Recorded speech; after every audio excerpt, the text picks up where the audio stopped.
That is country, and that is Vermont's own Tim Brick, who's joining us in the studio this morning. It's been a while, Tim, since we've chatted. I was saying, it's been about a year ago, and you said, no, it's been longer than that. Yeah, time flies. It's amazing. It just seems that you got back from Austin, that area down there, but it's been a while, huh? Yeah, I was thinking about it yesterday with all that heat. Yeah. I was kind of like, oh, man, I remember this. It was nice. Everyone started complaining about the heat, and I was like, I just would show them a picture of a snow shovel. And be like, remember this? How long were you down there, by the way? I was just trying to remember. Oh, probably about 7 months, I'd say. So you had your introduction to the big time down there, huh? Yeah, I guess. It was beautiful as far as the support of local music. It's just, it was incredible, and that was very invigorating to me. Did you find there were a lot of Tim Bricks down there trying to get into the music system? No, not really. Really? No, actually, I didn't meet a lot of people like me down there. They were, which was refreshing. So, it was just all different styles. A lot of blues players I met down there. Really? Yeah, because on 6th Street, blues is the predominant thing, which surprised me. I went down to try to find some country, and it was difficult to find country in Austin. Besides, you go to the Broken Spoke. That's a classic place. The White Horse is another classic club. You can find some country. But other than that, on 6th Street, it's a lot of just blues because of Stevie Ray Vaughan. When he broke, he pretty much turned that place into a blues the Waylon scene. and Willie thing is not going on down there like it used to years ago? I think outside of Austin, it's more. When I get out into San Marcos area in Central Texas, San Antonio, New Braunfels, Fredericksburg area, that stuff's still alive. Yeah. But when I was directly in Austin, I was talking to this one guy, and I was like, man, I'm just trying to find some country music around here, and I was telling him where I was from and who I liked and stuff. And sure. He looked at me. He's like, well, the Austin you're looking for was back in like 1979. He's like, ever since Stevie. Yeah, I was wondering about that. It changed a lot. It's changed, yeah. Well, the song that we just heard, that's country, you wrote some years back there, but it really kind of indicates to us, I think, listening to that, what you like for music, what some of your influences are. Oh, big time. Yeah. I like the 70s is probably my favorite period of country music because it had all, I had Willie and Waylon and David Allan Coe and Johnny Paycheck, and of course you had the Southern rock movement that was coming up during that time, right. and it just seemed like a great time for music. And the 80s, there's a few artists in the 80s that I kind of liked. Alabama, Vern Gosman, and then in the 90s, Travis Tritt, I really latched on to him. He kind of brought back some more of the blues rock into his music too. And nowadays, Sturgill Sturgill Simpson is one of my favorites, along with probably got your Whitey tickets. Morgan. Got your tickets already to see him? Oh yeah, June 14th, baby. I figured you did. Yeah. Yeah, I've never seen him, and I was actually in Texas, I think, when he played Higher Ground Ballroom. Sure. And people were telling me, I think he had the flu when he played here last time. His whole band, they said him and his band came out, and it looked like they were about to keel over, but they did the best they could, put on a good show, and. So I'm anxious to see him this time around, too. So you're kind of hanging your hat in kind of the Americana stuff that's out now, huh? Jason Aldean, maybe not, but what I'm thinking of Jason Isbell. Oh, Isbell. Yeah, great. And Whitey Morgan's another guy. And Cody Jinks. I call that it's the integrity part of country music. There are artists out there and they're pushing the envelope as well. Sturgill Simpson really pushes the envelope, but he does it in an artistic sense. When you listen to him, it's like, wow, this guy's, he's doing it because I think he believes in what he's doing. It's not because some record exec in Nashville is telling him, well, the 17-year-old girls out there right now, this is what they're buying, and this is what our demographics are, and this is what our numbers are, and this is what you need to be, and this, and I'm not interested in those type of artists at all, like Luke Bryan, Florida Georgia Line. I'm glad I don't know them personally. I don't wish any ill will on them, of course, and they got fans throughout the country, but that's not the type of music I'm into or I'm ever going to create. And, but, there's room for everybody. I always said at the end of the day, there's two types of music. It's just good and bad. There you go. And you hope you're on the good side. Yeah. Vermont's own Tim Brick visiting with us this morning on the Outlaw Saturday morning show, if you will. Neon Cross. The first time I heard this, someone saying to myself, what a great song that you wrote here. And I guess it's reflective of coming back, or in them when you were away from Vermont for a while and then coming back. Is that it's a lot of feelings, down there. I moved down there with my girlfriend, so I wasn't alone, but when you're cruising up I-35 on the way to a gig and you don't know anybody, and this is the first time you're playing this club, how's it going to be? People don't know you, and there's a lot of feelings go through your head. It's, and then you add a touch of homesickness in there, and, it's an emotional song because I was in a very emotional state when I wrote it, and, I've always feel those are kind of the best.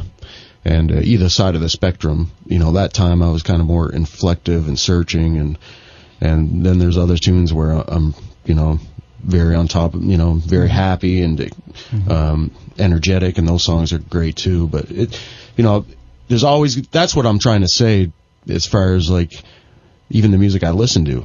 There's integrity in it. It comes from a real place. It's not manufactured, and those are the best songs. Just passing through Tim Brick's latest recording. A couple of years old now. 2017 or early 2017, was that it? Yeah, I think I released it on July 28th, it's a terrific album, folks. If you're out there looking for great local country music, this is one to pick up. How do they go about picking up if they want to?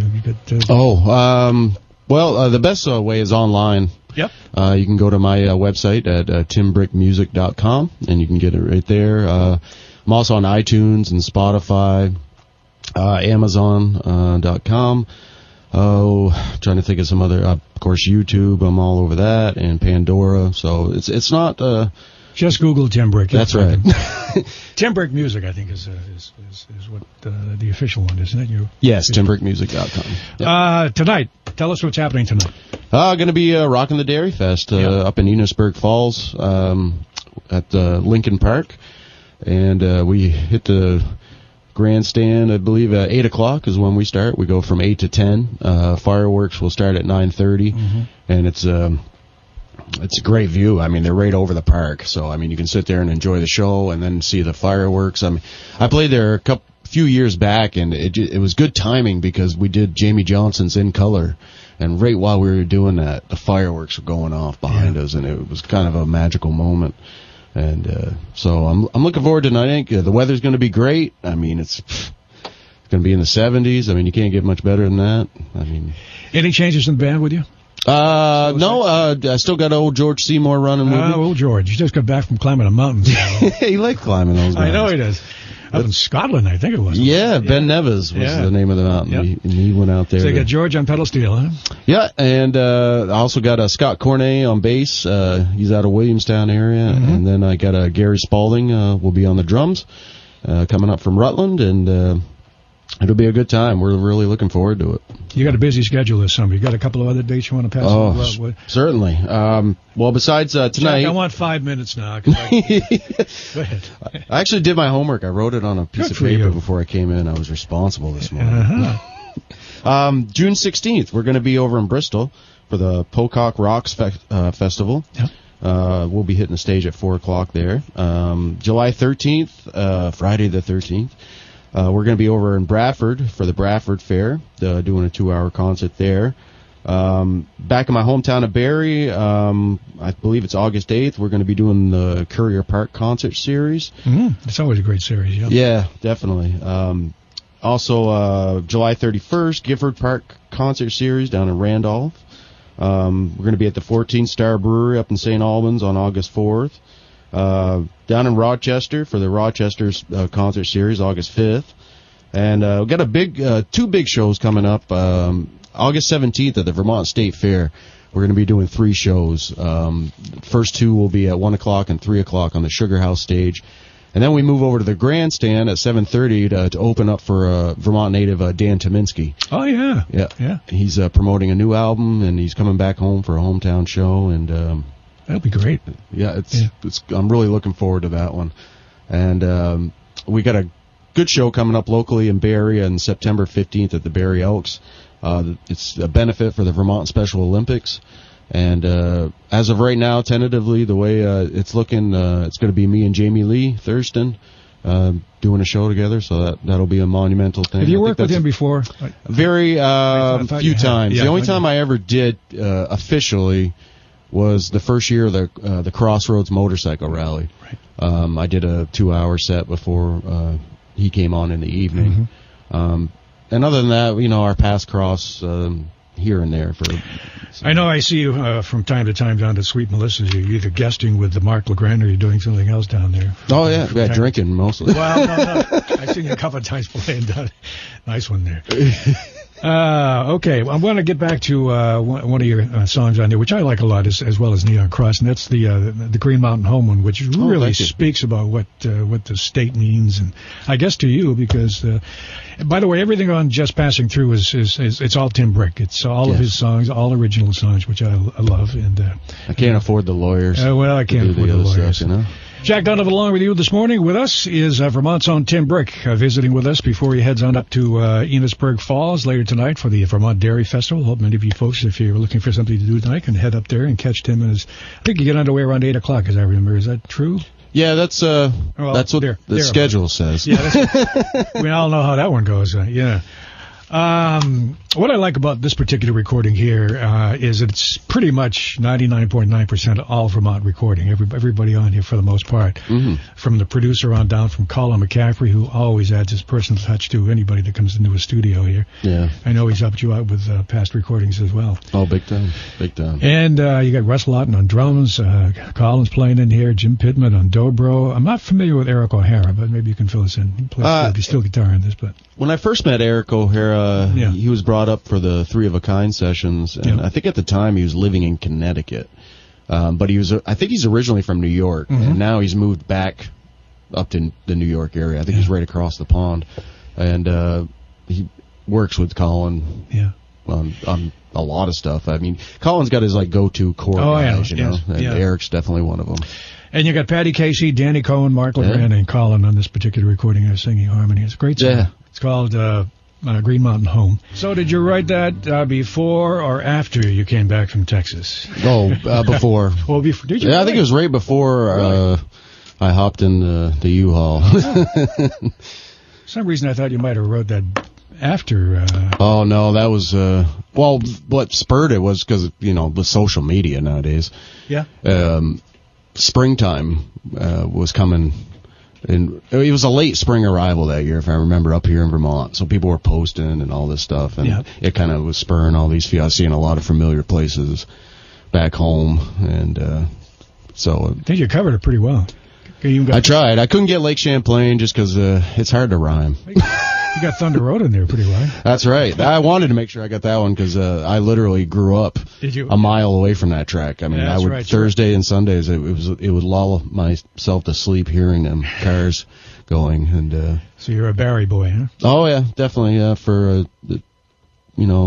I did live when I was a toddler. I lived for a while in Fairleigh and East Corinth. But by the time I was old enough to go to preschool, I was living in Barrie. Yeah.